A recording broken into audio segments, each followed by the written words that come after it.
ഖലീഫ ഉമർ റളിയല്ലാഹുവിന്റെ കാലത്താണ് അന്ന് വന്ന ഒരു കത്ത് അതിൽ തീയതി കാണാത്തതിന്റെ അടിസ്ഥാനത്തിൽ ചർച്ച ചെയ്തുകൊണ്ട് നമുക്കും വേണമല്ലോ ഒരു തീയതി, എന്താ നമുക്ക് മാത്രം ഒരു ഡേറ്റ് ഇല്ലാത്തത്, ഏതെങ്കിലുമൊക്കെ കാലത്ത് നടന്ന സംഭവത്തെ അവലംബിച്ചുകൊണ്ട് ഇങ്ങനെ കാര്യങ്ങൾ തീരുമാനിക്കുന്ന രീതിയേക്കാൾ കൂടുതൽ നമുക്ക് എന്തെങ്കിലും ഒരു അഡ്രസ്സ് വേണം എന്ന ചർച്ചയിൽ നിന്നാണ് ഹിജ്റ കലണ്ടറിന്റെ ഉത്ഭവം നടക്കുന്നത്.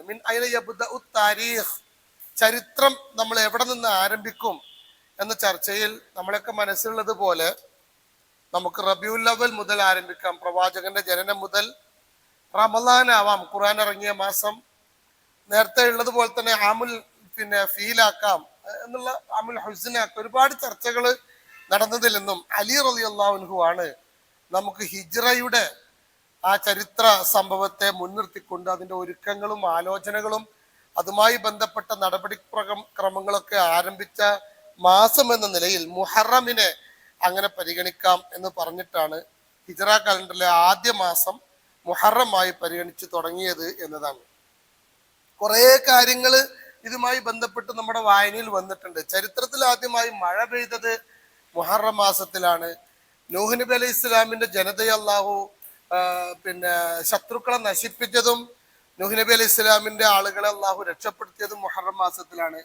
സുലൈമാൻ നബി അലൈഹി ഇസ്ലാമിന്റെ രാജാധികാരം, അയ്യൂബ് നബി അലൈഹി ഇസ്ലാമിന്റെ രോഗശമനം, യൂനുസ് നബി അലൈഹി ഇസ്ലാമിന്റെ മീൻ വിഴുങ്ങിയ സംഭവവുമായി ബന്ധപ്പെട്ട കാര്യങ്ങൾ, ഇബ്രാഹിം നബി അലൈഹി ഇസ്ലാമിന്റെ ഹിജ്റ അടക്കമുള്ള കുറേ കാര്യങ്ങൾ ഇതുമായി ബന്ധപ്പെട്ട് ഔദ്യോഗികവും അനൗദ്യോഗികവുമായ ഒരുപാട് കാര്യങ്ങൾ നടന്നതായി ചില തഫ്സീറുകളിലും കിതാബിലൊക്കെ കാണാൻ പറ്റും. പക്ഷെ നമുക്ക് ആധികാരികമായി ഉറപ്പിച്ചു പറയാൻ കഴിയുന്ന പ്രധാനപ്പെട്ട 3 സംഭവങ്ങളാണുള്ളത്. അതൊന്ന് മൂസാ നബി അലൈഹി ഇസ്ലാമിന്റെ ഹിജ്റയും അദ്ദേഹത്തിന്റെ അനുകൂലികളായ ആളുകളെ, വിശ്വാസികളെ അള്ളാഹു കടൽ പുലർത്തി രക്ഷപ്പെടുത്തിയതും എതിരാളികളായ ആളുകളെ അള്ളാഹു മുക്കിക്കൊന്നതുമാണ് ഒന്നാമത്തെ സംഭവം.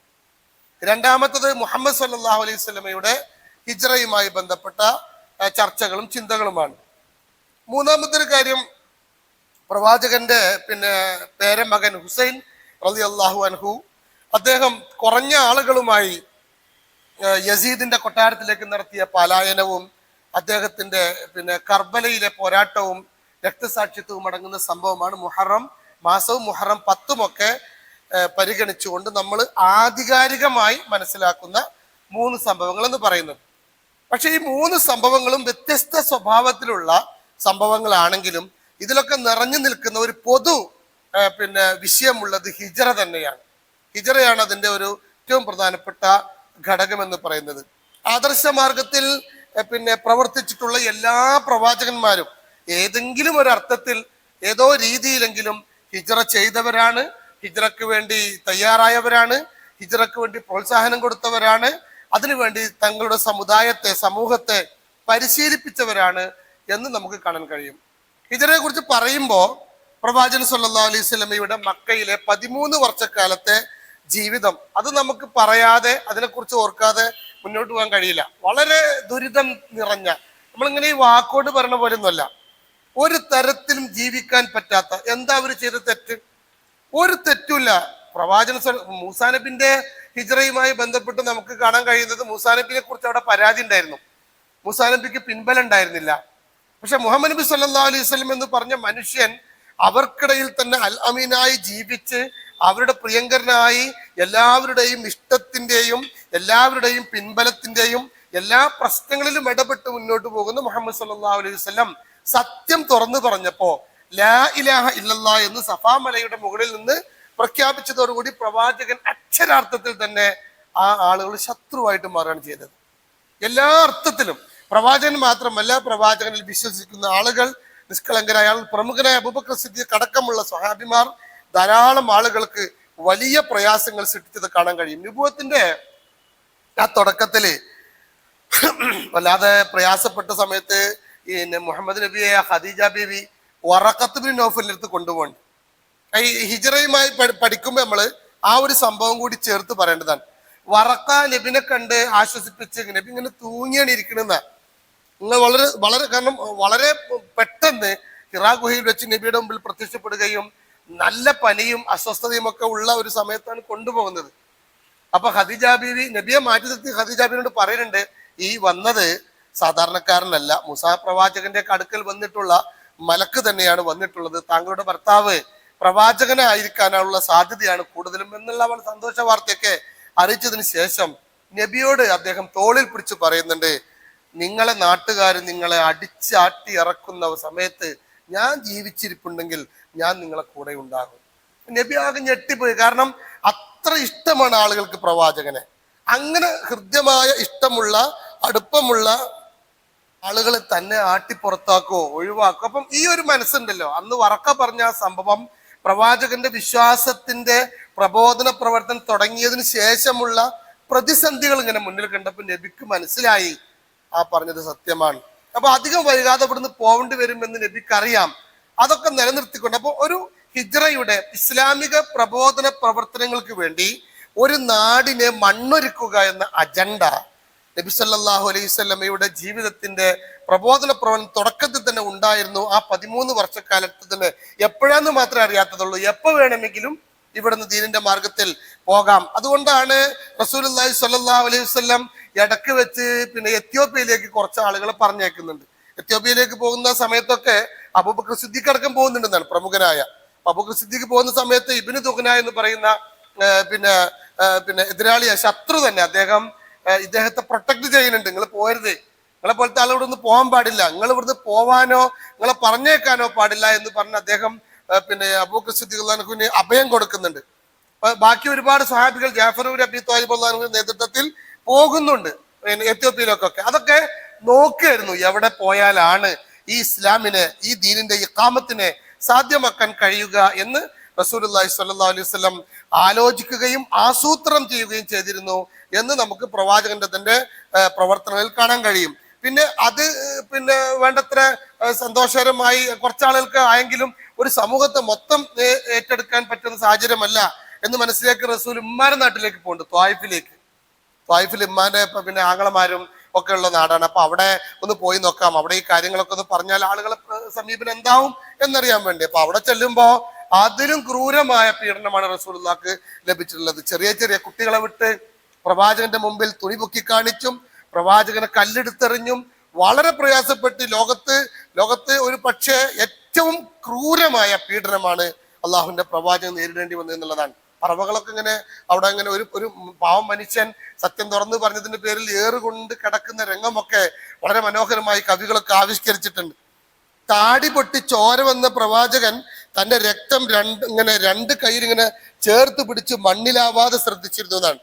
ഈ രക്തം എങ്ങാനും മണ്ണിലായാൽ ഇതിന്റെ പേരിൽ അള്ളാഹു എന്റെ ജനതയെ ഏതെങ്കിലും അർത്ഥത്തിൽ പരീക്ഷിക്കുമോ എന്ന് പേടിച്ച് ഏത് ക്രൂരമായ പീഡനങ്ങളുടെ സമയത്തും എതിരാളികളായ ആളുകളെ ഇഷ്ടപ്പെടാനും അവരോടുള്ള ഗുണകാംക്ഷയും അള്ളാഹുവിന്റെ പ്രവാചകനുള്ള നമുക്ക് കാണാൻ കഴിയും. മലക്ക് വന്ന് ചോദിക്കുന്നുണ്ട്, നിങ്ങളൊരൊറ്റ വാക്ക് പറഞ്ഞാൽ മതി, ഈ മല അവർക്കിടയിൽ ഇട്ടിട്ട് അവരെ നശിപ്പിച്ച് കളയാം.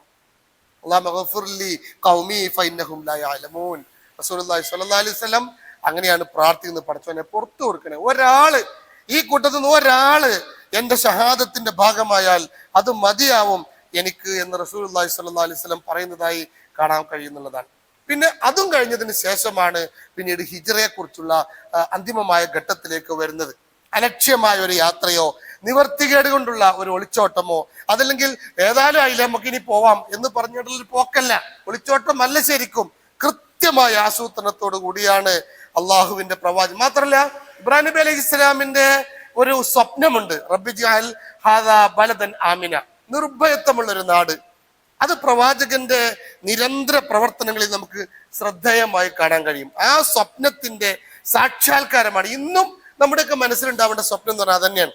പ്രവാചകൻ സല്ലല്ലാഹു അലൈഹി വസല്ലം സ്വപ്നം കണ്ടതും ഇബ്രാഹിം നബി അലൈഹി സ്വലാം നിർദ്ദേശിച്ചതുമായ മനോഹരമായ നിർഭയത്വമായ നാടിനെ കുറിച്ചുള്ള സ്വപ്നമാണ് അള്ളാഹുവിന്റെ പ്രവാചകൻ ഉണ്ടായിരുന്നത്. നമുക്കും ഈ കാലഘട്ടത്തിലും അത് തന്നെയാണ് ഉണ്ടാവേണ്ടത് എന്ന് കൂടി ചേർത്ത് പറയാൻ ഞാൻ ആഗ്രഹിക്കുകയാണ്. അങ്ങനെ റസൂലുള്ളാഹി സ്വല്ലല്ലാഹു അലൈഹി വസല്ലം ധാരാളം സ്വഹാബിപ്പം സുമയ്യ ബി റളിയല്ലാഹു അൻഹയുടെ രക്തസാക്ഷിത്വം അതന്നെ നമുക്ക് ക്ലാസ്സിൽ പറയാൻ മാത്രമുണ്ട്. അത്ര വളരെ മോശമായിരുന്നു. യാസർ കുടുംബത്തിന്റെ പ്രയാസം, ഖബ്ബാബ് റളിയല്ലാഹു അൻഹുവിനെ കമ്പി കൊണ്ട് കുത്തിയിട്ട് പുറമൊക്കെ ചൂട് വെച്ച് പൊള്ളിച്ച് വളരെ പ്രയാസപ്പെട്ട ഒരു ഘട്ടത്തിൽ ഖബ്ബാബ് റളിയല്ലാഹു അൻഹു ഒക്കെ നബിന്റെ അടുക്കൽ വന്ന് പരാതി പറയുന്നത് നമുക്ക് ചരിത്രത്തിൽ കാണാൻ കഴിയും. ആ ഖബ്ബാബിനെ വിളിച്ചിട്ട് നബി പറയുന്നത്, അള്ളാഹുവിന്റെ പ്രവാചകൻ ഒരു തരത്തിലും നിലയില്ലാത്തൊരവസ്ഥയിൽ പറയുന്നത്, പിന്നെ ഖബ്ബാബെ വല്ലാഹി ലയതിമന്ന അല്ലാഹു ഹാദൽ അംർ, ഇത് അള്ളാഹു പൂർത്തിയാക്കും. എത്രത്തോളം സൻആയിൽ നിന്നും ഹളറമൗത്തിലേക്ക് ഒരാട്ടിടയന്, സമൂഹത്തിലെ ഏറ്റവും ദുർബലനായ ഒരു മനുഷ്യന് സ്വസ്ഥമായി നടന്നു പോകാൻ പറ്റുന്ന നിർഭയത്വമുള്ള ഒരു അവസ്ഥ ഈ നാട്ടിൽ വന്നണയുമെന്ന സ്വപ്നമാണ് ആ പ്രതിസന്ധി ഘട്ടങ്ങളിലും അള്ളാഹുവിന്റെ പ്രവാചകൻ ഉണ്ടായിരുന്നതിലായ ഖാഫില്ലല്ലാ, അള്ളാഹുവിനെ അല്ലാതെ വേറെ ആരെയും ഭയപ്പെടാത്ത സാഹചര്യം ഉണ്ടാകുമെന്ന സ്വപ്നമാണ്. ആ സ്വപ്ന സാക്ഷാത്കാരത്തിന്റെ മണ്ണൊരുക്കമാണ് നമുക്ക് യഥാർത്ഥത്തിൽ ഹിജ്റയിൽ കാണാൻ കഴിയുന്നത്. ആ ഇടക്കാണ് റസൂലുള്ളാഹി സ്വല്ലല്ലാഹു അലൈഹി വസല്ലം തന്റെ വീട്ടിൽ നിന്നും പുറത്തിറങ്ങി കഅബയുടെ പരിസരത്തും സർവേരി കല്ലുമലും അതേപോലെ തന്നെ മറ്റുള്ള ചെറിയ ചെറിയ ഇരിപ്പിടങ്ങളിലൊക്കെ ഇരുന്ന് അവിടെ വരുന്ന ആളുകളുമായി നിരന്തരം സംസാരിക്കുന്ന കൂട്ടത്തിലാണ് ഹിജ്റ 11-ാം വർഷം നമ്മുടെ പിന്നെ യസ്രിബിൽ നിന്ന് ഒരു 10-11 ആളുകൾ ഈ വഴി കടന്നു വരുന്നത്. അവർക്ക് കിട്ടിയ നിർദ്ദേശം തന്നെ മുഹമ്മദിനെ കാണരുതെന്ന. കാരണം ആള് പ്രശ്നക്കാരനാണ്, ഭയങ്കര മോശമാണ് സ്വഭാവം, ബന്ധങ്ങൾ മുറിക്കുന്നവനാണെന്നൊക്കെയാണ്. പക്ഷെ നബി ഈ വരുന്ന ആളുകൾക്ക്, യാത്രക്കാർക്ക് എന്ന പോലെ അവർക്ക് കൊടുക്കാനുള്ള ഭക്ഷണവും ചെറിയ ചെറിയ പിന്നെ നമ്മളൊക്കെ ചെയ്യുന്നത് പോലെ തന്നെ നാരങ്ങ വെള്ളവും ഒക്കെ ഒരുക്കിയിരുന്നു. അവരൊക്കെ നബിയുമായി പിന്നെ നോക്കാതെ, അങ്ങോട്ട് പോകുമ്പോൾ നോക്കാത്ത ആളുകൾ തിരിച്ചു വരുമ്പോൾ നബിയെ ഒന്ന് കാണുന്നു, നബിയെ കണ്ട് ഇഷ്ടമാവുന്നു, നബിയുടെ അടുത്തേക്ക് വരുന്നു, നബിയുടെ ആതിഥ്യം സ്വീകരിക്കുന്നു. അങ്ങനെ പിന്നെ ആഗ്രഹിക്കാത്തവർ പോലും കാണുമ്പോഴേക്കും ഇഷ്ടപ്പെടുന്ന മനോഹരമായ പെരുമാറ്റം അവര് നബിയുമായി നടത്തിയ ഒരു ഉടമ്പടിയുണ്ട്. അതാണ് പിന്നെ 1-ാം അഖബ ഉടമ്പടി എന്ന് പറയുന്നത്. അവിടെ വെച്ച് നബി ആശങ്ക പ്രകടിപ്പിക്കുമ്പോൾ അവർ പറയുന്നത്, ഞങ്ങളെ നാട്ടിലേക്ക് വരൂ, അവിടെ പിന്നെ അവിടെ പ്രശ്നങ്ങളുണ്ട്, അവിടെ ഗോത്രങ്ങൾ തമ്മിൽ പ്രശ്നങ്ങളുണ്ടെങ്കിലും അങ്ങയെപ്പോലത്തെ ഒരാളെ ഞങ്ങൾക്ക് കിട്ടുകയാണെങ്കിൽ നല്ലതാണ്, ഞങ്ങൾ അങ്ങയെ സംരക്ഷിക്കുമെന്ന് തുടങ്ങിയ കാര്യങ്ങളൊക്കെ അവർ പറയുന്നുണ്ട്. തിരിച്ചു പോകുന്ന സമയത്ത് അവർ ആവശ്യപ്പെട്ടു നബിയോട്, ഞങ്ങൾ പോകുന്ന സമയത്ത് ഞങ്ങൾ ഇങ്ങനെ നബിയെ കണ്ടതും ഈ കാര്യങ്ങളൊക്കെ പറയുമ്പോൾ ആളുകൾ വിശ്വസിക്കാനും ആളുകൾക്ക് ഇസ്ലാമികമായ പ്രബോധനം നൽകാൻ ഞങ്ങൾക്ക് ഒരാളെ വിട്ടുതരാൻ, ഒരു ഫുൾ ടൈം പ്രവർത്തകനെ, ഒരു ഹൽക്ക പ്രവർത്തകനെ വിട്ടുതരാൻ എന്താണ് മാർഗം? അപ്പോ ഒരു ആശങ്കയൊന്നുമില്ലാതെ റസൂലുള്ളാഹി സ്വല്ലല്ലാഹു അലൈഹി വസല്ലം ചെറിയ പ്രായക്കാരനായ മിസ്അബിനെ വിളിക്കുന്നുണ്ട്. മിസ്അബ് ഇബ്നു ഉമൈറിനെ തിരക്കിനിടയിൽ ഓടി വന്ന് നബിനോട് ചോദിക്കുന്നത്, നബി എന്താണ്, ഇവരെ കൂടെ ഒന്ന് പോകണം, ഒരു വർഷം നീണ്ടു നിൽക്കുന്ന ഒരു പ്രവർത്തനത്തിനാണ് ഇസ്ലാമിക ഒരു തടസ്സവും പറയാതെ, ഒരാശങ്കയുമില്ലാതെ, ഏതെങ്കിലും അർത്ഥത്തിലുള്ള അങ്ങനെയുള്ള തടസ്സം. നമ്മളൊക്കെ പലപ്പോഴും നമ്മുടെ സദസ്സ് പോലും ഞാൻ പറയാം ഇങ്ങനെ ദുർബലമാവുന്നത് എന്തെങ്കിലുമൊക്കെ ഒഴിവ് കഴിവ് പറഞ്ഞും എന്ത് പരിപാടി പറഞ്ഞാലും അതിലൊക്കെ നമ്മൾ ഏതോ അർത്ഥത്തിൽ അങ്ങനെ ഒരു പങ്കാളിത്തം എന്നതിനപ്പുറം അതിനോട് യഥാർത്ഥത്തിലുള്ള ഇസ്ലാമികമായ ഒരു സമീപനം ഇന്ന് കുറഞ്ഞു വരികയാണ്. എല്ലാ അർത്ഥത്തിലും ഏതെങ്കിലും ഒരു ന്യായം നമ്മൾ അതിന് മുമ്പിൽ വെക്കുന്നുള്ളതാണ്. പക്ഷെ പ്രവാചകന്റെ ആ ക്ഷണം മിസ്അബ് മറുത്തൊന്നും പറയാതെ സ്വീകരിക്കുകയും അദ്ദേഹം ഇവരുടെ കൂടെ കുടുംബത്തിനോടൊക്കെ യാത്ര പറഞ്ഞ് പോവുകയും ഒരു വർഷത്തെ പ്രവർത്തന റിപ്പോർട്ട് അദ്ദേഹം നടത്തിയ പ്രവർത്തന റിപ്പോർട്ട് നബിക്ക് സമർപ്പിക്കേണ്ട. അദ്ദേഹം എല്ലാ തെരുവുകളിലും നടന്ന് എല്ലാ ആളുകളെയും കണ്ട്, ചില ആളുകളൊക്കെ പറഞ്ഞത്ര ഇദ്ദേഹമാണ് നബി. അത്ര മനോഹരമായിരുന്നു അദ്ദേഹത്തിന്. മിസ്അബിനെ കുറിച്ച് നമുക്ക് അറിയാലോ, അന്നത്തെ കോടീശ്വരനായിരുന്നു അദ്ദേഹം. അദ്ദേഹത്തിന്റെ ഒരു തവണ അദ്ദേഹം പിന്നെ അടിച്ച സ്പ്രേ അല്ലെങ്കിൽ അത്തറ് ഒരാഴ്ചയോളം ഒക്കെ തെരുവിലൊക്കെ നിലനിന്നിരുന്നുണ്ട്. അത്രയും മനോഹരമായ സൗന്ദര്യമുള്ള സാമ്പത്തിക ശേഷിയുള്ള അദ്ദേഹം ഇസ്ലാമിന്റെ പാതയിലേക്ക് വന്നതോടുകൂടി ഉമ്മ അദ്ദേഹത്തെ ക്രൂരമായി പീഡിപ്പിക്കുകയും വളരെ പ്രയാസപ്പെടുത്തുകയും ഒരു അവകാശം തരില്ല എന്ന് പറഞ്ഞ് പുറത്താക്കുകയും എല്ലാം നഷ്ടപ്പെട്ടിട്ടാണ് റസൂലിന്റെ കൂടെ അദ്ദേഹം കൂടുന്നത്, കോടീശ്വരനായ മിസ്അബ്. അപ്പൊ അദ്ദേഹം ഈ പ്രവർത്തനം കഴിഞ്ഞിട്ട് നബിയെ മദീനയിലെ യസ്രിബിലെ ഓരോ വീടുകളിലും ഒരു വിശ്വാസിയെങ്കിലും ഉണ്ട് എന്ന് ഉറപ്പുവരുത്തിയിട്ടാണ് അദ്ദേഹം തന്റെ ആ ഒരു വർഷത്തെ പിന്നെ പ്രവർത്തനങ്ങൾ അവസാനിപ്പിക്കുന്നത് എന്ന് നമുക്ക് കാണാൻ കഴിയും. ത്യാഗത്തിന്റെ, അങ്ങേറ്റ സമർപ്പണത്തിന്റെ ഒരു പ്രവർത്തനം തന്നെയായിരുന്നു. ശരിക്ക് ഹിജ്റയുടെ ആ ഘട്ടം ചർച്ച ചെയ്യുമ്പോൾ മിസ്അബിനെ കുറിച്ച് പറയാതെ അവിടെ മണ്ണൊരുക്കുന്നതിൽ മിസ്അബ് നടത്തിയ പ്രവർത്തനം ശരിക്കും നമ്മളൊക്കെ ചെയ്യുന്നത് മിസ്അബ് റളിയല്ലാഹു അൻഹുവിന്റെ പ്രവർത്തനമാണ്. ഓരോ നാട്ടിലും ഇസ്ലാമിന്റെ നിർഭയത്വവും നമ്മുടെ സന്തോഷത്തിന്റെ ഇസ്ലാമിക പ്രബോധനവും ഒക്കെ കൃത്യമായി അടയാളപ്പെടുത്തിക്കൊണ്ട് ഇവിടുന്ന് കടന്നു പോവുക എന്നതാണ്. പിറ്റത്തെ വർഷം നബിയെ കാണാൻ വരുന്ന 72ഓളം ആളുകളാണ്. അത് ഇദ്ദേഹത്തിന്റെ ഒരു പ്രവർത്തന ഫലമാണ്. 72ഓളം ആളുകൾ വന്നിട്ടും പ്രവാചകനുമായി സംസാരിക്കുകയും ഇനി നിങ്ങൾ ഇവിടെ നിൽക്കേണ്ട നബി, അവിടെ നമുക്ക് അനുകൂലമായി കഴിഞ്ഞു, അങ്ങോട്ട് വരണമെന്ന് പറഞ്ഞ് അള്ളാഹുവിന്റെ കൽപ്പനയ്ക്ക് കാത്തു നിൽക്കുന്ന നമുക്ക് കാണാൻ കഴിയുന്നതാണ്.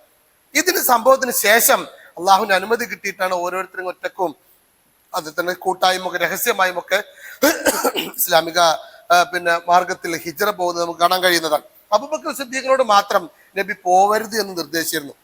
താങ്കൾ ഇപ്പൊ പോരുത് എന്ന്. അദ്ദേഹത്തിന്റെ ഓരോ പ്രഭാതവും ഉണർന്നാൽ ആദ്യം കാണണമെന്ന് നബി ആഗ്രഹിച്ചിരുന്നു അബൂബക്കർ സിദ്ദീഖിനെ എന്നതാണ്. അബൂബക്കർ സിദ്ദീഖിനെ കുറിച്ച് ഈ വിഷയത്തിൽ ഒരുപാട് പഠനങ്ങൾ, അബൂബക്കർ സിദ്ദീഖിനെ കുറിച്ച് പറയാതെ, അദ്ദേഹത്തെ കുറിച്ച് ഓർക്കാതെ ഇതിനെ പൂർത്തിയാവുകയില്ല. അത്ര കൃത്യമായ ആസൂത്രണവും ചിന്തയും പ്രവാചകനോടുള്ള സമീപനവും ഇഷ്ടവും കൊണ്ട് അദ്ദേഹം നിറഞ്ഞു നിന്നു കാണാൻ പറ്റും. അങ്ങനെ ഇവര് പോവുകയാണ് എന്നറിഞ്ഞപ്പോ ശത്രുക്കൾ ദാറുൻ നദവയിൽ യോഗം ചേരുന്നുണ്ട്. അവർ തീരുമാനിച്ച തീരുമാനം, ഇനി ഇങ്ങനെ മുന്നോട്ട് പോയാൽ കഴിയില്ല, മുഹമ്മദിനെ ഇല്ലാതാക്കണം. ഇല്ലാതാക്കാൻ വേണ്ടി അവർ കണ്ടെത്തിയ ഒരു മാർഗം, ഓരോ വീട്ടിൽ നിന്നും ഒരാളെങ്കിലും വാളെടുത്തുകൊണ്ട് ഈ വലിയ സംരംഭത്തിൽ പങ്കെടുക്കണമെന്നും പരസ്പരം കുറ്റപ്പെടുത്താതിരിക്കാൻ വേണ്ടി പ്രവാചകനെ വീട് വളഞ്ഞ് കൊലപ്പെടുത്തണമെന്ന് തീരുമാനിച്ചു. അങ്ങനെ നബിയുടെ വീട് വളയുന്നത്, ഈ കാര്യം അള്ളാഹുവിന്റെ പ്രവാചകനെ അറിയിപ്പ് കിട്ടുകയും റസൂലുള്ളാഹി സ്വല്ലല്ലാഹു അലൈഹി വസല്ലം ആവശ്യമായ മുഴുവൻ ആസൂത്രണവും നടത്തി എന്നും നമുക്ക് കാണാൻ കഴിയും. അവിടെ ഖുറൈശികളെ കുറിച്ച് നമ്മൾ പറയുമ്പോൾ അവർ ഇങ്ങനെ വീട് വളഞ്ഞ സമയത്ത് അവർക്കിപ്പോ വീട് കാരണം ഇങ്ങനത്തെ വീടൊന്നുമല്ല, ഒരു ഓല ഷെഡാണ്, ഒറ്റ ചവിട്ടിയ പൊളിയും. ഒരു മുകളിൽ നിന്ന് ഒരു ഇതിങ്ങനെ വലിച്ചു ഉരിയാൽ വാതിലായി. പക്ഷേ പുതിയ കാലത്തെ പ്രതിരോധ കൊലപാതകങ്ങളും രാഷ്ട്രീയ കൊലപാതകങ്ങളും ഒക്കെ നമ്മളെ നാട്ടിൽ നടക്കുമ്പോൾ അവർക്കൊക്കെ വലിയ മാതൃകയാണ് സത്യത്തിൽ ഖുറൈശികൾ. അവരങ്ങനെ വീട് ചവിട്ടി പൊളിക്കുകയോ അതല്ലെങ്കിൽ ഏതെങ്കിലും അർത്ഥത്തിലുള്ള മര്യാദകേടോ കാണിക്കാത്ത ഒരുപാട് ഗുണങ്ങളുള്ള ആ പാഠം നമ്മൾ ആ കൂട്ടത്തിൽ ചേർത്ത് പഠിക്കുന്ന ഒരു പാഠമാണ്. റസൂലുള്ളാഹി സ്വല്ലല്ലാഹു അലൈഹി വസല്ലം അലിയെ വിരിപ്പിൽ കിടത്തി അമാനത്തുകൾ ഏൽപ്പിച്ചു എന്ന് കാണാൻ ചരിത്രത്തിൽ.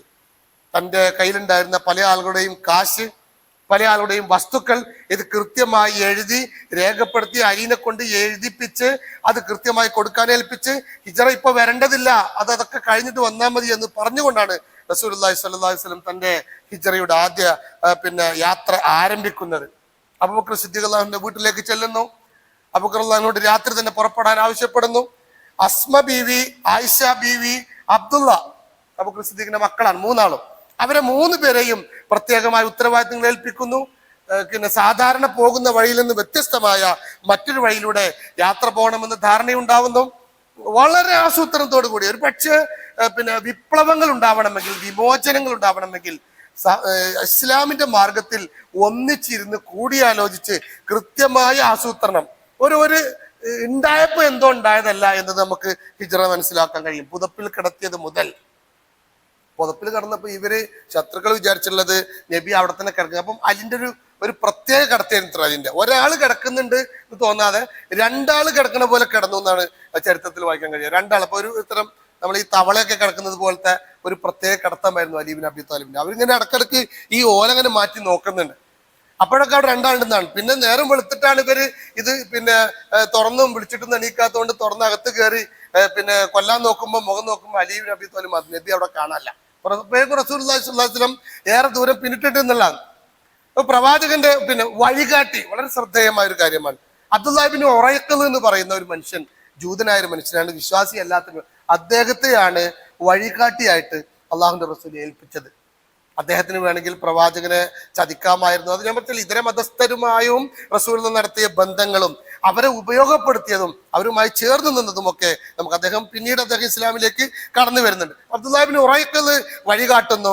അതുപോലെ കാൽപ്പാടുകൾ മായ്ക്കാൻ വേണ്ടി ഭക്ഷണം കൊണ്ടുപോകുന്നത് ആയിഷ അസ്മാ ബീവിയാണ്. ഈ അസ്മാ ബീവി ഇങ്ങനെ പോകുമ്പോ ആ കാൽപാദങ്ങളൊന്നും കാണാതിരിക്കാനും ഒക്കെ വേണ്ടിയിട്ട് അബ്ദുള്ള, അബൂബക്കർ സിദ്ദീഖിന്റെ മകൻ അബ്ദുള്ളയായിരുന്നു നീക്കങ്ങൾ ശ്രദ്ധിച്ചിരുന്നത്. കാൽപ്പാടുകൾ മായ്ക്കാൻ വേണ്ടി ആമിർ ബിനു ഫുഹൈറ എന്ന് പറയുന്ന ഒരു മനുഷ്യനെയായിരുന്നു റസൂലുള്ളാഹി സ്വല്ലല്ലാഹു അലൈഹി വസല്ലം. കൃത്യമായ ആസൂത്രണം എന്ന് ഞാൻ പറഞ്ഞത് അതുകൊണ്ടാണ്. എല്ലാ അർത്ഥത്തിലും ഭക്ഷണം എത്തിച്ചെടുത്ത അസ്മാ ബീവി ഒട്ടകത്തിന്റെ മൂക്കയറ് നഷ്ടപ്പെട്ടപ്പോഴാണ് തന്റെ ശരീരത്തിലെ പാവാടയിലെ ഇതെടുത്ത് വലിച്ചു കീറി കെട്ടുന്നത് എന്നും, അതല്ല ഭക്ഷണം തന്നെ കെട്ടാൻ വേണ്ടിയിട്ടാണ് എന്നും നമുക്ക് ചരിത്രത്തിൽ കാണാൻ പറ്റും. എന്തായാലും ഞാൻ എൻ്റെ ഒരു വ്യക്തിപരമായ അഭിപ്രായം അതൊരു വലിയ സംഭവമായിട്ട് പറയാൻ മാത്രം ഉണ്ടാവും. ഒരാൾക്ക് ഭക്ഷണം ഇപ്പൊ സ്വന്തം വാപ്പാന്റെ കൂട്ടുകാരും ഭക്ഷണം കൊണ്ടു കൊടുക്കുമ്പോൾ അത് കെട്ടാൻ വേണ്ടി ഇവിടുത്തെ ഇത്. പക്ഷെ ദാത്തുൻ നിത്താഖൈൻ എന്ന പേരിൽ നാളെ പരലോകത്ത് സ്പെഷ്യൽ ബോർഡ് സ്ഥാപിച്ച് അവിടെ ഉണ്ടാവും ആയിഷ ബീവി. അപ്പൊ വലിയൊരു വിമോചനം നടക്കുമ്പോൾ ഒരു വിപ്ലവം നടക്കുമ്പോൾ, ഒരു രാജ്യത്ത് അള്ളാഹുവിന്റെ ദീനിന്റെ സംസ്ഥാപനം നടക്കുമ്പോൾ, അല്ലെങ്കിൽ ഇസ്ലാമികമായ പൊതുബോധം സൃഷ്ടിക്കുമ്പോൾ, ആ മേഖലയിൽ നമ്മൾ ചെയ്യുന്ന ഒരു ചെറിയ പ്രവർത്തനം പോലും, ഒരു ചെറിയ പരിപാടിക്ക് വേണ്ടി കസേര ഒരുക്കുന്നത് പോലും, ഒരു ചെറിയ സംരംഭം പോലും അള്ളാഹുവിന്റെ സന്നിധിയിൽ വലിയ പ്രതിഫലം ലഭിക്കുന്ന, വലിയ അർത്ഥത്തിൽ പരിഗണന ലഭിക്കുന്ന കർമ്മമായി മനസ്സിലാക്കണം എന്ന് നമുക്ക് ഈ സംഭവം കാണാൻ പറ്റും. കാരണം ആ പേര് തന്നെ അവരെ വിളിക്കപ്പെടുന്നുള്ളതാണ്. നമ്മൾ അത് വായിച്ചാൽ നമുക്ക് മനസ്സിലാവും. അല്ലെങ്കിൽ വേറെ ഏതെങ്കിലും അടുത്ത് വലിയൊരു ത്യാഗമായിട്ടൊന്നും ചിലപ്പോൾ നമുക്ക് അതിനെ കാണാൻ കഴിയില്ല. വേറെ കെട്ടാനൊരു കയറില്ലാത്തത് കൊണ്ട് ഈ ഓടൻ്റെ ഇത് അതെടുത്ത് രണ്ടാക്കി ഒന്നിവിടെയും ഒന്ന് അതിന് കെട്ടി എന്നുള്ളത്. പക്ഷെ അതിൽ നമുക്കുള്ള പാഠം, നമ്മളൊക്കെ ചെയ്യുന്ന ഓരോ പ്രവർത്തനവും, വളരെ ചെറിയ പ്രവർത്തനങ്ങൾ പോലും വലിയ പ്രാധാന്യവും പ്രതിഫലവും ലഭിക്കുന്ന കാര്യങ്ങളാണ് എന്ന് നമുക്ക് കാണാൻ കഴിയും. 3 ദിവസമാണ് സൗർ ഗുഹയിൽ റസൂലുള്ളാഹി സ്വല്ലല്ലാഹു അലൈഹി വസല്ലം അബൂബക്കർ സിദ്ദീഖും ജീവിച്ചത്. അതിന്റെ ആദ്യം ഈ അബൂബക്കർ സിദ്ദീഖ് കുറെ അങ്ങോട്ട് മുന്നോട്ട് നടക്കത്രേ, എന്നിട്ട് അവിടുന്ന് വീണ്ടും ഇങ്ങോട്ട് വരും, പിന്നെ ഇങ്ങോട്ടും. അപ്പൊ റസൂലുള്ള പറയുന്നുണ്ട്, പിന്നെ എന്റെ സമുദായത്തിലെ മുഴുവൻ മനുഷ്യരെയും ഒന്നിച്ചു നിർത്തിയാലും അബൂബക്കറിന്റെ സേവനത്തോളം വരികയില്ല എന്ന് പറയണ ഒരു കാരണം ഹിജ്റ സമയത്തുള്ള നബിയെ പ്രൊട്ടക്ട് ചെയ്തതാണ്, നബിയെ സംരക്ഷിച്ചതാണ്. ഒന്നും പറ്റാതിരിക്കാൻ വേണ്ടി അങ്ങോട്ടോടുന്നു, പിന്നെ ബേക്കിലേക്ക് ഓടുന്നു. അപ്പൊ ഒരിക്കൽ അദ്ദേഹം പറയുന്നുണ്ട്, ഞാനൊരു വ്യക്തി മാത്രമാണ്, പക്ഷെ അങ്ങ് ഈ സമൂഹത്തിന്റെ നേതാവാണ്. അതിന് പിന്നെ ഗുഹയിൽ കയറി അതൊക്കെ വൃത്തിയാക്കുന്നുണ്ട്, അതൊക്കെ നോക്കുന്നുണ്ട്, അതിൽ ആ പൊത്തുകളൊക്കെ അദ്ദേഹം അടക്കുന്നുണ്ട്. അടക്കാൻ പിന്നെ സാധനമില്ലാത്ത അവസാനത്തെ പൊത്തിൽ കാല് വെച്ച് ഇരുന്ന് നബിയെ മടിയിൽ കിടത്തി പിന്നീട് പാമ്പ് കടിക്കുന്ന സംഭവമൊക്കെ നമുക്കറിയാം. ചരിത്രം ഞാൻ അതിന് വിശദീകരിക്കുന്നില്ല. അപ്പൊ ആ അർത്ഥത്തിൽ അവിടെ പിന്നെ ശത്രുക്കൾ അവിടെ എത്തുന്നുണ്ട് എന്നുള്ളതാണ് മറ്റൊരു വശം. ശത്രുക്കൾ അവിടെ വന്ന് അവരെ കാലിങ്ങനെ, അതിൻ്റെ ഇടയ്ക്ക് ചിലന്തി നടത്തിയ ഒരു പരിശ്രമമുണ്ട്. ചിലന്തി അവിടെ ഇങ്ങനെ വല കെട്ടിയതൊക്കെ, കാരണം വേറെ ആരും സഹായിക്കാനില്ല. ഇനി ശത്രു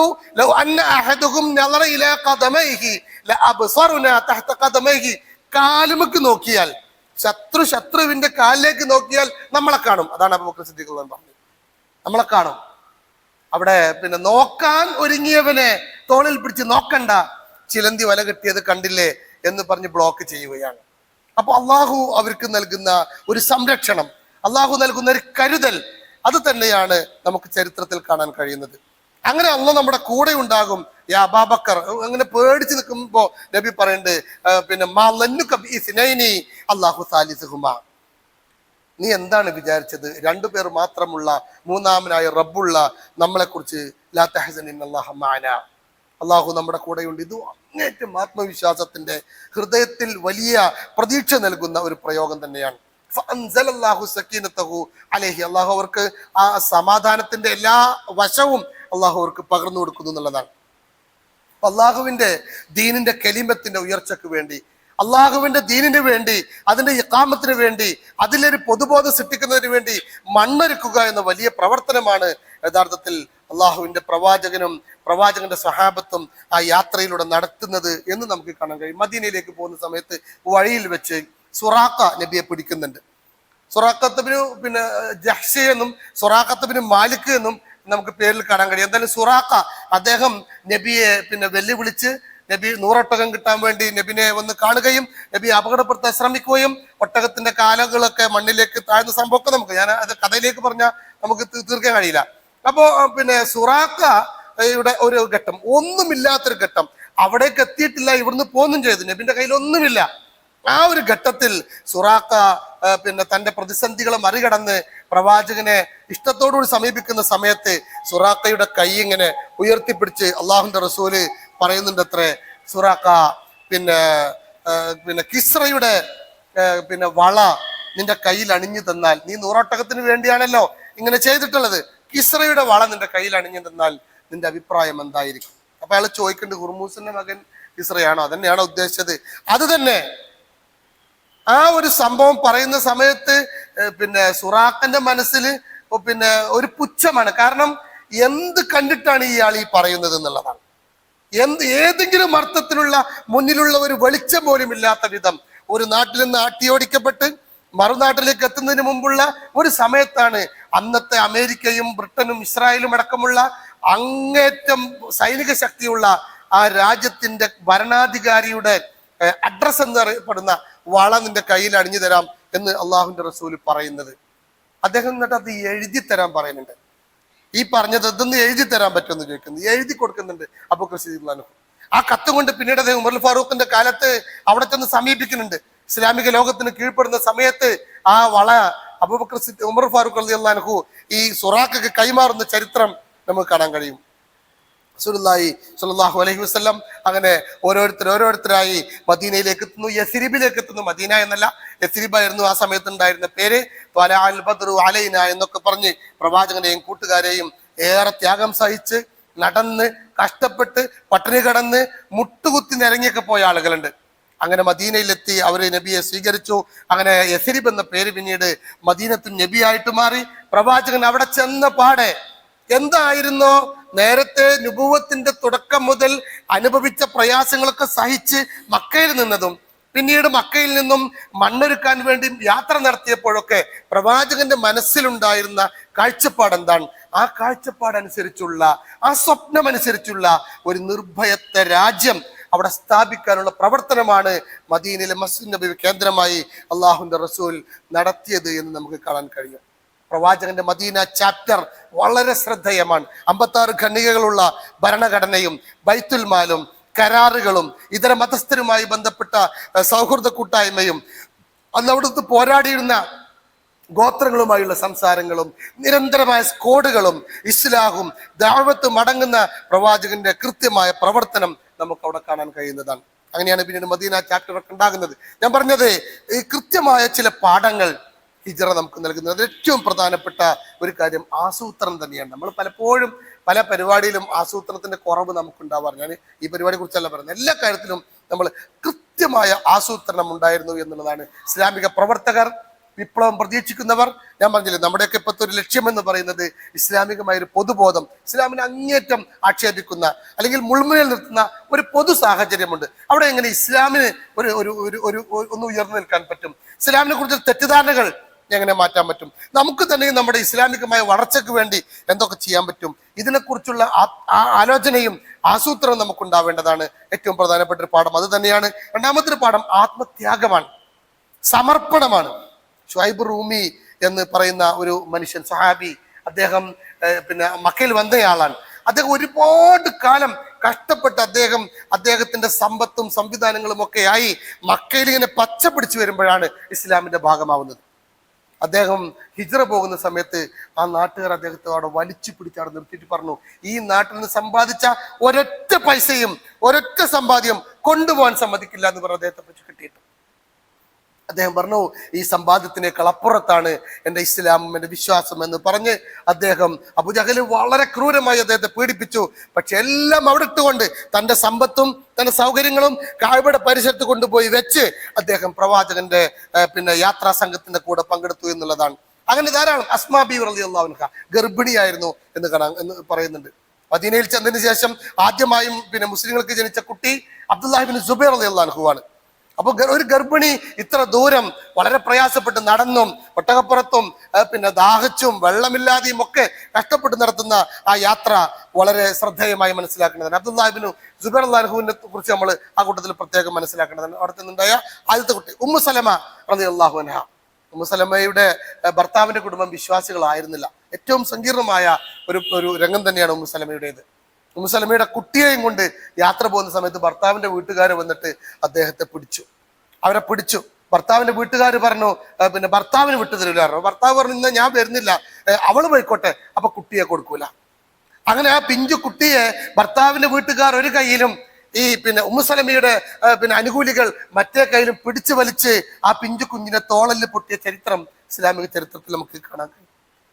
എല്ലാം ഇട്ടെറിഞ്ഞ് അള്ളാഹുവിന്റെ മാർഗത്തിൽ അവർ നടത്തുന്ന യാത്രകൾ, അവർ നടത്തുന്ന സമർപ്പണങ്ങൾ, അവര് ആ അർത്ഥത്തിൽ സമർപ്പിച്ച അങ്ങേറ്റത്തെ ഒരുപാട് സംഭവങ്ങൾ നമുക്ക് കാണാൻ കഴിയും. അതെല്ലാം കൂടി പറയാനുള്ള സമയം നമ്മുടെ മുമ്പിൽ. വാഹനം നഷ്ടപ്പെട്ടു, അലി ഇബ്നു അബി ത്വാലിബിന്റെ വാഹനം നഷ്ടപ്പെട്ടു വഴിയിൽ വെച്ച്. പിന്നെ അദ്ദേഹം അങ്ങനെ നടന്ന് അവസാനം മദീനയിൽ പ്രവാചകന്റെ അടുക്ക ഏറ്റവും ഒടുവിലെത്തിയത് അലിയാണ്. പ്രവാചകൻ ഇങ്ങനെ എണീറ്റ് നോക്കുമ്പോൾ കാലിന്റെ ചോട്ടിൽ കിടക്കേണ്ട അത്ര മെല്ലെ ഒന്ന് പിടിച്ചിങ്ങനെ എണീപ്പിച്ച് നോക്കുമ്പോൾ അലി ഇബ്നു അബി ത്വാലിബാണ്. ആരോഗ്യദൃഢഗാത്തനായി വിരിപ്പിൽ കടത്തി പോന്ന അലി ദുർബലമായി ആരോഗ്യം ക്ഷയിച്ച് പട്ടിണി കിടന്ന് അപ്പൊ പറഞ്ഞു, അല്ലാഹുവിന്റെ പ്രവാചകരെ, ഞാൻ വാഹനമൊന്നുമില്ലാതെ ഇങ്ങറ്റം നടന്നിട്ടാണ് വന്നിട്ടുള്ളത് എന്ന് പറയുന്നു. ഒരുപാട് സംഭവങ്ങൾ സമയമില്ലാത്തതുകൊണ്ട് ഞാൻ അതിലേക്ക് ഇൻഷാ അല്ലാഹ് മറ്റൊരു വേദി ഉണ്ടെങ്കിൽ നമുക്ക് ആ കാര്യങ്ങളൊക്കെ പറയാം. അതിലെ ഹിജറയിൽ ത്യാഗം തന്നെ നമുക്ക് കുറെ കാര്യങ്ങൾ പറയാനുള്ളതാണ്. ചുരുക്കത്തിൽ ത്യാഗം ഇൻവെസ്റ്റ് ചെയ്യാത്ത ഒരു വിപ്ലവവും പച്ച പിടിച്ചിട്ടില്ല എന്നുള്ളതാണ്.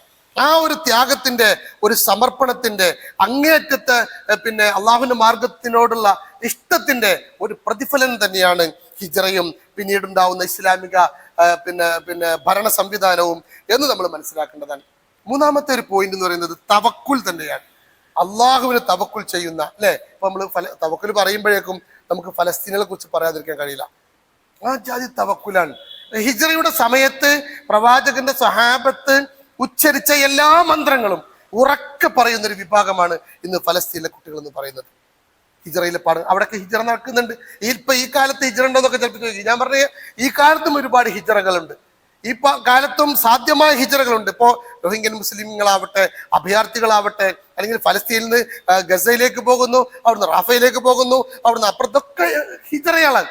അങ്ങനെ സമർപ്പിച്ച് അപ്പോഴൊക്കെ അവർ ഹസ്ബുനല്ലാഹ് ഇന്നല്ലാഹ മഅനാ ഹസ്ബുനല്ലാഹു വനിഅമൽ വക്കീൽ എന്ന് ഉറക്കെ പറയുന്ന നമുക്ക് കാണാൻ കഴിയും. അവരുടെ ഈ ആത്മവിശ്വാസമൊക്കെ ഈ തവക്കുലിന്റെ അങ്ങേയറ്റത്തെ ത്യാഗമാണ്, സമർപ്പണമാണ് എന്ന് നമുക്ക് കാണാൻ കഴിയും. ചുരുക്കത്തിൽ പ്രതിസന്ധികളെ, പ്രയാസങ്ങളെ സാധ്യതകളാക്കി മാറ്റിയ ഒരു കാലഘട്ടത്തിലാണ് ഈ ഹിജറയും മറ്റും കാര്യങ്ങളും സംഭവിക്കുന്നത്. നമ്മളെ സംബന്ധിച്ചിടത്തോളം നമുക്ക് ഹിജറക്ക് വല്ല സാധ്യതയുമുണ്ടോ? അതൊരു പ്രധാനപ്പെട്ട കാര്യമാണ്. ഞാൻ പറയുക, നമുക്കും വലിയൊരു ഹിജറയുടെ സാധ്യതയുണ്ട്. അൽ മുഹാജിറു മൻ ഹാജറ ഇലാ മാ നഹല്ലാഹു അൻഹു. അത് തന്നെയാണ് തിന്മയിൽ നിന്ന് നന്മയിലേക്കുള്ള ഹിജറ. നമ്മുടെ മനസ്സിനെയും നമ്മുടെ ശരീരത്തെയും നമ്മുടെ കർമ്മങ്ങളെയും എല്ലാവിധ വൃത്തികളിൽ നിന്നും മാറ്റിപ്പണിത്, എല്ലാവിധ അഹങ്കാരങ്ങളിൽ നിന്നും അതിനെ പൊളിച്ചെഴുതി, എല്ലാവിധ ചീത്ത ചിന്തകളിൽ നിന്നും മാറി അള്ളാഹുവിന്റെ ദീനിന്റെ മാർഗത്തിലെ പ്രവർത്തനങ്ങൾക്ക് വലിയ പ്രാധാന്യം കൊടുത്ത് നാം തന്നെ നമ്മളെ സമർപ്പിക്കുക. അങ്ങനെ ഒരു ഹിജറ ചെയ്ത് നമ്മൾ യാത്ര പോകുമ്പോൾ വഴിയിൽ നമുക്ക് ഒരുപാട് ആളുകൾ കാണാൻ പറ്റും. അബ്ദുൽ നാസർ മഅദിനിയെ കാണാൻ പറ്റും, നജീബിനെ കാണാൻ പറ്റും, സക്കരിയനെ കാണാൻ പറ്റും. അങ്ങനെ ആ യാത്ര കുറെ അങ്ങോട്ട് മുന്നോട്ട് പോകുമ്പോൾ ഫലസ്തീനിലെ കുഞ്ഞുങ്ങളെ കാണാൻ പറ്റും. അപ്പൊ ഞാൻ പറയാ, മാനസികമായ ഒരു ഹിജറയെങ്കിലും നമ്മുടെ തെറ്റുകളെല്ലാം ഏറ്റുപറയാനും, തെറ്റിൽ നിന്ന് ഇപ്പം മുഹറം ശരിക്കും നമുക്ക് നൽകുന്ന വലിയൊരു പ്രചോദനം അത് തന്നെയാണ്. ശിർക്കിൽ നിന്ന് തൗഹീദിലേക്കുള്ള ഹിജറ, തിന്മയിൽ നിന്നും നന്മയിലേക്കുള്ള ഹിജറ, വെറുപ്പിൽ നിന്നും സ്നേഹത്തിലേക്കുള്ള ഹിജറ.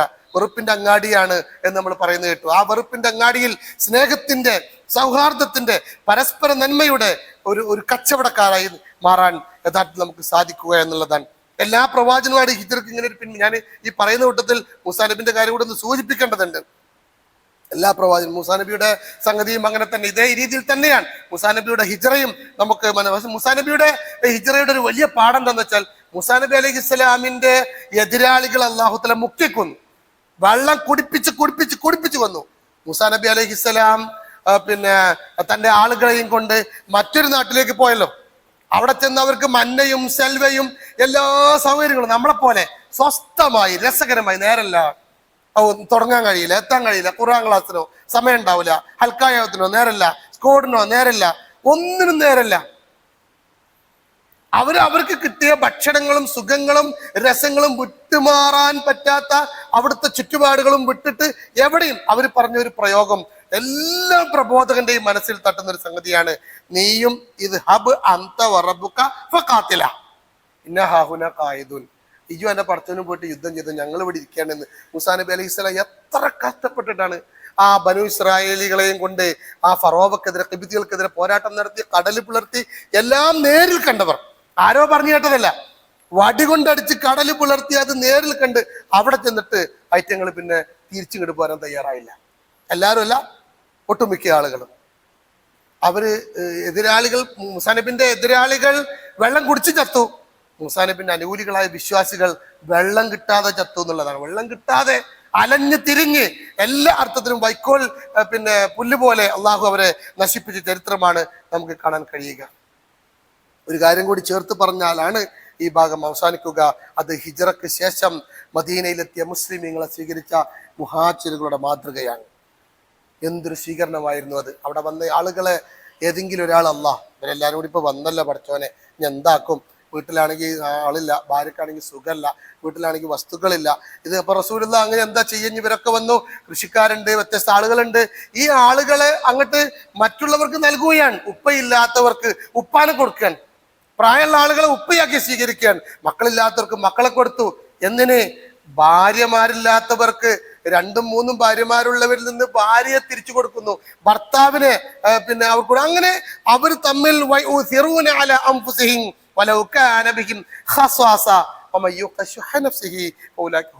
എല്ലാം വിട്ടുകൊടുക്കുന്ന, അവർക്ക് ആവശ്യമുണ്ടായിരിക്കെ തന്നെ വിട്ടുകൊടുക്കുന്ന വല്ലാത്തൊരു പ്രയോഗമാണത്. ശരിക്ക് നമ്മൾ പുതിയ കാലത്തെ ഇസ്ലാമിക പ്രവർത്തകർ ശുഹ്ഉൻ നഫ്സിൽ നിന്ന്, മനസ്സിന്റെ ആ സങ്കുചിതത്തിൽ നിന്ന്, ആ ഇടുക്കത്തിൽ നിന്ന്, ഇവിടുത്തെ ആ ഒട്ടലിൽ നിന്നും അത് പൊട്ടിച്ച്, അതിന്റെ കൂട് പൊട്ടി, കവറ് പൊട്ടി പുറത്തു ചാടാതെ നമുക്കൊരു വിപ്ലവവും സാധ്യമാക്കാൻ കഴിയില്ല എന്നുള്ളതാണ്. വളരെ മാതൃകാപരമായ, എല്ലാ ആളുകളെയും ഇങ്ങനെ എല്ലാവരും ഷെയർ ചെയ്ത് അവസാനം ഒരു പാവപ്പെട്ട മനുഷ്യൻ മാത്രം ബാക്കിയായി ആ സംഭവം ഹദീസിൽ നിന്ന് നമുക്ക് വായിച്ചെടുക്കാൻ കഴിയും. ഇനി ഇവനെ ആരാ കൊണ്ടുപോകാന്ന് പറയുമ്പോൾ അബൂ തൽഹത്തുൽ അൻസാരി റളിയല്ലാഹു അൻഹു ആണ് അദ്ദേഹത്തെ കൊണ്ടുപോകുന്നത്. അബൂ തൽഹ ഈ അതിഥിയായി കിട്ടിയ ആളെ അവിടെ ഇരുത്തിയിട്ട് അടുക്കളയിൽ ചെന്ന് ചോദിക്കുന്നുണ്ട് ഭാര്യയോട്, എന്താണ് ഭക്ഷണമുള്ളത്? 2 റൊട്ടിയാണ് ആകെ ഉള്ളത്. അതിന് 3 കുട്ടികളുണ്ട്, ഞാനുണ്ട്, നിങ്ങളുണ്ട്. 1 കുട്ടിയൊക്കെ നമുക്ക് 3 നമുക്കൊരു അതിഥിയുണ്ട്. പടച്ചോനെ, ഈ റൊട്ടിക്ക് ഞാൻ അതിഥിയുണ്ട്. അള്ളാഹുവിന്റെ പ്രവാചകന്റെ അതിഥിയാണ്. നമുക്ക് അദ്ദേഹത്തെ ഈ പരിപാടിക്ക് എന്തായാലും അദ്ദേഹത്തെ സ്വീകരിക്കുകയില്ല, നിവൃത്തിയില്ല. ഭക്ഷണം വിളമ്പി അയാൾക്ക് കൊടുക്കാനും, ഇയാൾക്കാണെങ്കിലോ ഇവരും കൂടി ഒപ്പം ഇരിക്കാൻ പറ്റില്ല. കാരണം കുട്ടികൾ കഴിച്ചിട്ടില്ല, ഇവരും കഴിച്ചിട്ടില്ല. അയാളെ നിർബന്ധമാണ്, അതങ്ങനെ പറ്റൂല. നമ്മളെല്ലാവരും അതുകൊണ്ടും ഭാര്യയോട് പറയണ്ടേ ഒന്നിച്ചിരിക്കണം എന്നാണ് പറയുന്നത്. എന്നിട്ട് എല്ലാവർക്കും ഇങ്ങനെ പാത്രം വെച്ച് കൊടുക്കുമ്പോ കുട്ടികൾ അദ്ദേഹം ഇങ്ങനെ വട്ടത്തിൽ നിർത്തി പറയണ്ടേ, പാത്രത്തിലൊന്നും ഉണ്ടാവില്ല കേട്ടോ കുഞ്ഞുങ്ങളെ. അപ്പൊ കുട്ടി കേൾക്കണ്ട്, ഒന്നും ഉണ്ടാവില്ല, ഒരു ചെറിയ കഷ്ണം പോലും ഒന്നും ഉണ്ടാവില്ല പാത്രത്തിൽ. നമ്മളിങ്ങനെ പാത്രം ഇങ്ങനെ ഇളക്കി കൊണ്ടിരിക്കണം. അപ്പൊ ഈ അതിഥി ഇത് കാണൂലേ? അതിനു വേണ്ടി ഭക്ഷണമൊക്കെ പാത്രം വെച്ചതിന് ശേഷം ഭക്ഷണത്തിന്റെ സമയത്ത് വിളക്കണക്കെടുത്തി. ഹദീസിൽ കാണാം, അള്ളാഹ് ചിരിച്ചു എന്നാണ് പറയുന്നത്. ഖുദ്സിയ ഹദീസിൽ അള്ളാഹ് ചിരിച്ച 12 സംഭവങ്ങളുണ്ട്. അതിൽ ഏറ്റവും പ്രധാനപ്പെട്ട സംഭവം ഇതാണ്. സ്വന്തം വീട്ടിലുണ്ടായിരുന്ന ആകെയുള്ള 2 റൊട്ടി ഈ അതിഥിയാണെങ്കിൽ എത്രയോ ദിവസങ്ങളായി ഭക്ഷണം കഴിച്ച മനുഷ്യൻ, അയാളത് 2ഉം കഴിച്ച്, നമ്മളെ പോലെ തന്നെ അയാളത് ഫുള്ളും തിന്ന്. എന്നാ ഒരു കണ്ടം, ഒരു ചെറിയ കഷ്ടം ബാക്കി വന്നാലാണല്ലോ കുട്ടിയൊക്കെ അത് തിന്നാൻ പറ്റുള്ളൂ. അതിന് അവസരം ഉണ്ടായില്ല, എല്ലാവർക്കും ഉണ്ടാവുന്ന അദ്ദേഹം വിചാരിച്ചു. ഈ സംഭവം അള്ളാഹുവിനെ ചിരിപ്പിച്ചു എന്ന് നമുക്ക് ഖുദ്സിയ ഹദീസിലൂടെ കാണാൻ പറ്റും. അങ്ങനെ എല്ലാ അർത്ഥത്തിലും എല്ലാം വിട്ടുകൊടുത്ത ആ വലിയ ചരിത്ര സംഭവങ്ങളുടെ സ്മരണ വെറുതെ പറയാനും ആലോചിക്കാനും മാത്രമുള്ളതല്ല. ലോകത്ത് ധാരാളം ഹിജ്റകൾ ഇന്ന് നടക്കുന്ന അഭയാർത്ഥി, ഇപ്പൊ ഞാൻ പറയാം, ബംഗ്ലാദേശിലെ അഭയാർത്ഥികളായ രോഹിംഗ്യൻ മുസ്ലിങ്ങളെ അവർ സ്വീകരിക്കുന്നുണ്ടോ? ഇപ്പൊ NRCയും CA ഒക്കെ നമ്മൾ ചർച്ച ചെയ്തു. എവിടെ പോവുക? അങ്ങനെ പോയാൽ സംരക്ഷിക്കപ്പെടുന്ന തുർക്കിയാണ് അതിൽ നിന്ന് അല്പെങ്കിലും വ്യത്യസ്തമായി എന്തെങ്കിലുമൊക്കെ ആളുകൾക്ക് ഒരു ഹുബും ഒക്കെ കൊടുക്കുന്നത്. പക്ഷെ മറ്റൊരു രാജ്യത്തും അത്തരത്തിലുള്ള സുരക്ഷിതത്വമില്ല. ഞാൻ പറയുന്നത്, നമ്മുടെ മനസ്സിലുള്ള ഒരുപാട് പ്രശ്നങ്ങൾ, പർവ്വത സമാനമായ നമ്മുടെ സ്വപ്നങ്ങൾ, ആ സ്വപ്നങ്ങളൊക്കെ മാറ്റിവെച്ച് അള്ളാഹുവിന്റെ പ്രവാചകൻ മണ്ണൊരുക്കിയതുപോലെയുള്ള ഒരു സാമൂഹിക സാഹചര്യം ഉണ്ടാവാൻ, നമ്മുടെ നാട്ടിൽ അത്തരത്തിലുള്ള ഒരു നിർഭയത്വ നാടായി രൂപപ്പെടാൻ, നമ്മുടെ ചുറ്റുപാടിൽ അത്തരത്തിലുള്ള വെളിച്ചം വിതറാൻ നമുക്ക് സാധിക്കുക. നമ്മുടെ എതിരാളികൾ വളരെ ശക്തരാണ്. ഇവിടുത്തെ സൈനികരും ശത്രുക്കളും ശക്തരാണ്. അവരൊക്കെ ഇസ്ലാമിക വിരുദ്ധ ചിന്താഗതിയുടെ ആളുകളാണ്. അതൊക്കെ ഉള്ളപ്പോൾ തന്നെ നമുക്ക് പ്രവർത്തിക്കാനുള്ള ഒരു ഭൂമികയും മുന്നോട്ട് പോകാനുള്ള ഒരു സംവിധാനവും ഇവിടെ ഉണ്ട് എന്ന് മനസ്സിലാക്കി, അതിന്റെ ഒരു യഥാർത്ഥ എന്താ പറയാ, നമ്മുടെ മുമ്പിൽ ഇബ്രാഹിം നബി അലൈഹി ഇസ്ലാം നേരിട്ടതുപോലെയുള്ള തീക്കുണ്ടാനങ്ങൾ നമ്മുടെ മുമ്പിലുണ്ട്. പക്ഷെ നമ്മുടെ തവക്കുൽ ശക്തമാണെങ്കിൽ, മൂസാ നബി അലൈഹി സ്വലാം മറികടന്നു പോയ വലിയ സമുദ്രത്തിന്റെ ശത്രുത നമ്മുടെ മുമ്പിലുണ്ട്. പക്ഷെ അതിനെ അടിച്ചു പിളർത്തി മറികടക്കാനുള്ള ആയുധവും നമ്മുടെ കയ്യിൽ തന്നെ ഉണ്ട്. അത് വിശുദ്ധ ഖുർആനാണ്. വിശുദ്ധ ഖുർആനിനെ ആഴത്തിൽ മനസ്സിലാക്കാൻ, ആഴത്തിൽ പഠിക്കാൻ, ഖുർആന്റെ ചിന്തകളെ, ഹൃദയത്തെ സ്വാംശീകരിക്കാൻ നമുക്ക് സാധിച്ചാൽ, കരുത്തോടെ മുന്നോട്ട് പോയാൽ തീർച്ചയായും ഉദിക്കാച്ചിയ പൊന്നുപോലെ നമുക്ക് ഈ ദൗത്യ സംഘത്തിന്റെ ഭാഗമാവാൻ കഴിയും എന്ന കാര്യത്തിൽ യാതൊരു തർക്കവുമില്ല. കരുത്തോടെ മുന്നോട്ട് പോകാൻ നമുക്ക് സാധിക്കേണ്ടതുണ്ട്. അള്ളാഹുവിൻ്റെ ദീനിൻ്റെ മാർഗത്തിലെ നല്ല പ്രവർത്തകരാവാൻ സ്നേഹമുള്ള, നല്ല സ്വഭാവമുള്ള, നല്ല ധർമ്മബോധമുള്ള, എല്ലാവരോടും നന്നായി പെരുമാറുന്ന, ആരോടും ശത്രുതയില്ലാത്ത ഹൃദ്യമായ മനസ്സോടുകൂടി നമുക്ക് നമ്മുടെ ഇസ്ലാമിക പ്രവർത്തനം ചിട്ടപ്പെടുത്താം. ഇസ്ലാമിന് അനുകൂലമായ ഒരു പൊതുബോധം നമുക്ക് ഉണ്ടാക്കിയെടുക്കാം. ഈ ദീനിന്റെ മാർഗത്തിൽ ജീവിക്കുന്ന എല്ലാവർക്കും വേണ്ടി നമുക്ക് പ്രാർത്ഥിക്കാം, രോഗികളെ സന്ദർശിക്കാം, ഭരണവീടുകളിലേക്ക് പോകാം, ആളുകളെ സഹായിക്കാം. അതിനൊക്കെ പറ്റുന്നൊരു മഹലിലും അതിനൊക്കെ പറ്റുന്നൊരു ചുറ്റുപാടിലും കൂടി താമസിക്കാൻ ഭാഗ്യം ലഭിച്ച ആൾക്കാരാണ് നമ്മൾ. എല്ലാവരെയും ഉൾക്കൊള്ളാൻ പറ്റുന്ന ഒരു നാട്ടിലാണ് നമ്മളുള്ളത്. അതോടൊപ്പം നമ്മുടെ പ്രതിസന്ധികളെയും നമ്മുടേതായ കുറവുകളെയും ഒക്കെ നമ്മൾ കണ്ടെത്തി മുന്നോട്ട് പോകാൻ നമുക്ക് സാധിക്കേണ്ടതുണ്ട്. അള്ളാഹു സുബ്ഹാനഹു വ തആല ആ തരത്തിലുള്ള യഥാർത്ഥ മുത്തഖീങ്ങളിൽ, മുഖ്ലിസീങ്ങളിൽ അള്ളാഹു നമ്മെ എല്ലാവരെയും ഉൾപ്പെടുത്തി അനുഗ്രഹിക്കുമാറാവട്ടെ. പ്രവാചകന്മാരുടെ ചരിത്രത്തിൽ ഉടനീളം നിലനിൽക്കുന്ന ഹിജ്റയുടെ ആ മഹത്തായ പാഠങ്ങൾ ജീവിതത്തിൽ പകർത്തി മുന്നോട്ട് പോകാൻ അള്ളാഹു നമ്മെ എല്ലാവരെയും അനുഗ്രഹിക്കുമാറാവട്ടെ. നന്മയുടെ മാർഗത്തിൽ കഴിവും കരുത്തും അറിവും പക്വതയും നൽകി അള്ളാഹു നമ്മയും നമ്മുടെ കൂട്ടുകുടുംബങ്ങളെയും പ്രത്യേകം അനുഗ്രഹിക്കുമാറാവട്ടെ. നമ്മളിങ്ങനെ ഇത്തരം പരിപാടികളൊക്കെ സംഘടിപ്പിക്കുമ്പോൾ വ്യക്തിപരമായി എൻ്റെ ഒരു അഭിപ്രായം, നമ്മുടെ മക്കൾ, ചെറിയ മക്കൾ, അതേപോലെ തന്നെ ചെറിയ മക്കളില്ലെങ്കിലും 10ലും സാധാരണ ഇത്തരം പരിപാടികളിലൊക്കെ നമ്മളങ്ങനെ പങ്കെടുക്കും, നമ്മളങ്ങനെ പോകും. നമ്മുടെ ചെറിയ കുട്ടികൾ നമ്മളെ കോന്തൽമ ഉണ്ടാവും. കോന്തൽ പറഞ്ഞാൽ അറിയായിരിക്കുമല്ലോ, നമ്മളെ കോന്തൽമയോ നമ്മൾ പഠിപ്പിക്കുന്ന നമ്മൾ ഒരുമിച്ച് കൂടുന്ന പരിപാടിയുടെ മുറ്റത്തോ ഇടയിലൊക്കെ ഉണ്ടാവുമെങ്കിൽ അതിനേക്കാൾ കുറച്ചും വലിയ കുട്ടികൾ, അവർക്ക് ഇതൊന്നും താല്പര്യമില്ല, ഇത്തരം കാര്യങ്ങൾ കേൾക്കാൻ താല്പര്യമില്ല. ഞാനല്ല മെച്ചി, അല്ലെങ്കിൽ ഞാനല്ല എന്ന് പറഞ്ഞാൽ നജി അവിടെ ഇരുന്നോ, ഞാൻ പൊയ്ക്കോളാം എന്ന് പറയുന്ന രീതിയിൽ നിന്നും വ്യത്യസ്തമായി എൻ്റെ ഒരു ആഗ്രഹവും കൂടി അതാണ്. ഞാൻ കഴിഞ്ഞ ദിവസം ഹൽക്കായോഗത്തിന്റെ വിഷയത്തിൽ ഞാൻ അത് കുടുംബത്തിലേക്ക് ഒരു 8-10 ഹൽക്കായോ അങ്ങനെ മാറ്റി ഈ പരിപാടി ഇങ്ങനെ ആക്കാൻ ഒരു കാരണം ഞാൻ അങ്ങനെ പറഞ്ഞതുകൊണ്ടാണ്. പക്ഷെ ഞാൻ വിചാരിച്ച പോലെ ഈ പരിപാടി ആയിട്ടില്ല. കുറച്ചുകൂടി ഒഴിവില്ല, ആരെങ്കിലുമൊക്കെ പങ്കെടുക്കട്ടെ എന്നതിന് പകരം എല്ലാവരും പങ്കെടുക്കുന്ന, അതിൽ കുട്ടികളെയും മക്കളെയും കൊണ്ടുവരുന്ന, അത് ഒരു വലിയ ഗൗരവപ്പെട്ട കാര്യമാണെന്ന് മനസ്സിലാക്കുന്ന തരത്തിൽ നമ്മുടെ കുട്ടികളതൊക്കെ കേൾക്കട്ടെ, അവരൊക്കെ അത് അറിയട്ടെ. ഇങ്ങനെയൊക്കെ ഇസ്ലാമിക പ്രവർത്തന രംഗത്ത് മുന്നോട്ട് പോകാനുള്ള പ്രചോദനം അവർക്കുണ്ടാവട്ടെ. ആ തരത്തിൽ നമ്മുടെ മക്കളെ കൂടി ചേർത്ത് പിടിക്കാൻ അള്ളാഹു സുബ്ഹാനഹു വ തആല നമ്മെ എല്ലാവരെയും അനുഗ്രഹിക്കുമാറാവട്ടെ. പ്രവാചകന്റെ ഹിജ്റയിൽ എടുത്തു പറയേണ്ട ഒരു കാര്യം, ഞാൻ കുട്ടികളൊക്കെ ഉണ്ടാകുമ്പോൾ പറയലാണ്, ഏറ്റവും കൂടുതൽ പങ്കാളിത്തം ഉണ്ടായിരുന്നത് കുട്ടികൾക്കാണ്. അല്ലെങ്കിൽ രഹസ്യം അന്വേഷിക്കാൻ അബ്ദുൽ തന്നെ ഏൽപ്പിക്കുന്നു, കാൽപ്പാടുകൾ മായ്ക്കാൻ ഏൽപ്പിക്കുന്നത് കുട്ടിയാണ്, ഭക്ഷണം കൊണ്ടേ കൊടുക്കുന്ന അസ്മ കുട്ടിയാണ്, അതേപോലെ തന്നെ വേറെയും 2-3 കുട്ടികളെ ഈ അർത്ഥത്തിൽ പ്രവാചകൻ സല്ലല്ലാഹു അലൈഹി വസല്ലം അതിനുവേണ്ടി ഏർപ്പാടാക്കുന്നത് കാണാൻ പറ്റും. കുട്ടിയല്ലേ എന്നതല്ല, കുട്ടികളിലൂടെയാണ് യഥാർത്ഥത്തിലുള്ള ആ വിപ്ലവം നടക്കേണ്ടത് എന്നതുകൂടി പ്രവാചക ഹിജ്റയിലെ ചരിത്രത്തിൽ നമുക്ക് കാണാൻ കഴിയുന്നതാണ്. അല്ലാഹു സുബ്ഹാനഹു വ തആല നമ്മുടെ മക്കളെ പ്രത്യേകം അനുഗ്രഹിക്കുമാറാവട്ടെ. ഇസ്ലാമിന്റെ സന്ദേശങ്ങൾ ഉൾക്കൊണ്ട് ജീവിക്കുന്ന നല്ല സ്വാലിഹായ മക്കളെ അള്ളാഹു നമുക്ക് നൽകുകയും അവരിലൂടെ കൺകുളിർമ നൽകാനുള്ള മഹാഭാഗ്യം നൽകി അള്ളാഹു നമ്മെല്ലാവരെയും പ്രത്യേകം അനുഗ്രഹിക്കുമാറാവട്ടെ. നമ്മുടെ തെറ്റുകളും കുറ്റങ്ങളും വീഴ്ചകളും കുറവുകളും അള്ളാഹു വിട്ടുപുറത്ത് മാപ്പാക്കി അനുഗ്രഹിക്കുമാറാവട്ടെ. ഫലസ്തീൻ അടക്കമുള്ള ലോകത്തിന്റെ നാനാഭാഗത്തും അഭയാർത്ഥികളായി ഹിജ്റ ചെയ്യുന്ന, അല്ലെങ്കിൽ ഹിജ്റയ്ക്ക് സമാനമായ ത്യാഗങ്ങൾ സഹിക്കുന്ന വിശ്വാസികളായ സഹോദരന്മാരെ അള്ളാഹു പ്രത്യേകം അനുഗ്രഹിക്കുമാറാവട്ടെ. അവരുടെ കുറവുകൾ പരിഹരിച്ചുകൊണ്ട് അവർക്ക് കഴിവും കരുത്തും നൽകി അവർക്ക് വിജയം നൽകി അള്ളാഹു അവരെല്ലാവരെയും പ്രത്യേകം അനുഗ്രഹിക്കുമാറാവട്ടെ. എല്ലാ കാലത്തും ഇസ്ലാമിനെ പ്രതിസ്ഥാനത്ത് നിർത്തുന്ന ക്രൂരമായ പീഡനങ്ങൾ നൽകിക്കൊണ്ടിരിക്കുന്ന ഇസ്ലാമിന്റെ ശത്രുക്കളെ അള്ളാഹു തകർത്ത് തരിപ്പണമാക്കി ആ കാഴ്ച കാണാനുള്ള മഹാഭാഗ്യം നൽകി അള്ളാഹു നമ്മെല്ലാവരെയും അനുഗ്രഹിക്കുമാറാവട്ടെ. നമ്മുടെ നാട് നിർഭയത്വമുള്ള നാടാക്കാൻ, നിർഭയത്വമുള്ള നാടിന്റെ പ്രവർത്തനത്തിന്റെ ഭാഗമാവാൻ, അതിനനുസരിച്ച് ഇസ്ലാമിക പ്രവർത്തനം നിർവഹിക്കുവാൻ അള്ളാഹു നമ്മെല്ലാവരെയും അനുഗ്രഹിക്കുമാറാവട്ടെ. ഏത് തരത്തിലുള്ള പ്രതിസന്ധികളെയും മറികടക്കാനുള്ള ഈമാൻ നൽകി കരുത്തു നൽകി അള്ളാഹു നമ്മെല്ലാവരും അനുഗ്രഹിക്കുമാറാവട്ടെ. നാളെ അള്ളാഹുവിന്റെ സ്വർഗത്തിൽ സുമയ്യ ബീവിയെ നേരിട്ട് കാണാൻ, ക്രൂരമായ പീഡനങ്ങൾക്കിരയായ ഇസ്ലാമിലെ ആദ്യത്തെ രക്തസാക്ഷിയുടെ അടുത്ത് പോയിരിക്കാൻ, ആ ക്രൂരമായ പീഡനത്തിന്റെ കഥകൾ കേൾക്കാൻ, ബിലാൽ ഇബ്നു റബാഹ് അനുഭവിച്ച ക്രൂരമായ പീഡനങ്ങൾ അദ്ദേഹത്തിന്റെ അടുത്തിരുന്ന് കേൾക്കാൻ ഒരു കാലത്ത് ഞങ്ങളത് സ്മരിച്ചിരുന്നു, അങ്ങനെ ജീവിക്കാൻ ആഗ്രഹിച്ചിരുന്നു. അങ്ങയുടെ ആ പീഡനങ്ങളെ കുറിച്ച് ആ കഥകൾ പറഞ്ഞു തരൂ എന്ന് പറയുമ്പോൾ അദ്ദേഹത്തിന് മനോഹരമായ കഥ സ്വർഗത്തിലിരുന്ന് കേൾക്കാനുള്ള മഹാഭാഗ്യം നൽകി അള്ളാഹു നമ്മെ എല്ലാവരെയും പ്രത്യേകം അനുഗ്രഹിക്കുമാറാവട്ടെ. ഈ യാത്രക്കിടയിൽ നമുക്ക് സംഭവിക്കുന്ന വീഴ്ചകളും കുറവുകളും കുറ്റങ്ങളും അള്ളാഹു വിട്ടുപുറത്ത് മാപ്പാക്കി കഴിവിന്റെ കരുത്തിന്റെ ഈമാന്റെ പ്രഭ ചൊരിഞ്ഞ് മുന്നോട്ട് പോകുന്നവരിൽ അള്ളാഹു നമ്മെല്ലാവരെയും ഉൾപ്പെടുത്തി അനുഗ്രഹിക്കുമാറാവട്ടെ. റബ്ബനാ തഖബ്ബൽ മിന്നാ إنك أنت السميع العليم وتب علينا إنك أنت التواب الرحيم ربنا اغفر لنا ولإخواننا الذين سبقونا بالإيمان ولا تجعل في قلوبنا غلا للذين آمنوا ربنا إنك رؤوف رحيم وآخر دعوانا الحمد لله رب العالمين السلام عليكم ورحمة الله.